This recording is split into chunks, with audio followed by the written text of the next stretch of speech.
మన బీరువాకు తాళం వేసుకుంటాం, మన ఇంటి గదికి తాళం వేసుకుంటాం, బయట గేటుకి కూడా తాళం వేస్తాము, మన మొబైల్కి కూడా లాక్ ఉంటుంది కదా, మన బండికి కూడా లాక్ ఉంటుంది, కారు ఉంటే కారుకి కూడా లాక్ ఉంటుంది. అంటే ప్రతి దానికి లాక్ ఉంది, తాళం ఉంది.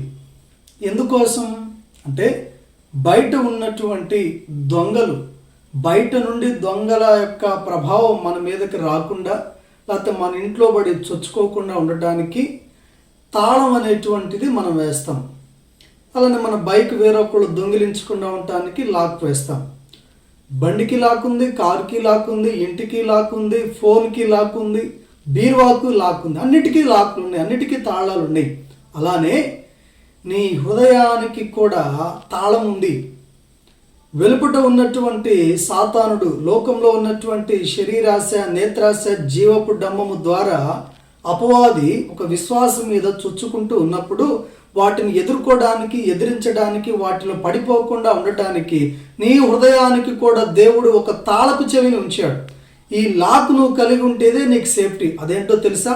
ఫిలిప్పీలకు రాసిన పత్రిక 4వ అధ్యాయం 7వ వచనంలో ఎలాగ రాయబడి ఉంది, దేవుని సమాధానము మీ హృదయమునకు, మీ తలంపులకు కావలిగా ఉండును. దేవుని సమాధానం అనేటువంటి లాక్ నువ్వు కలిగి ఉంటే, దేవుని సమాధానం అనేటువంటి వాక్యమును నీ హృదయమునకు లాక్గా ఉన్నట్టయితే, తాళపు చెవిగా ఉన్నట్టయితే, బయట ఉన్నటువంటి లోకంలో ఉన్న శరీరాశ, నేత్రాశ, జీవపు డంబం అనే పాపము నీలో ప్రవేశించకుండా నిన్ను నీవు సంరక్షించుకోగలుగుతావు.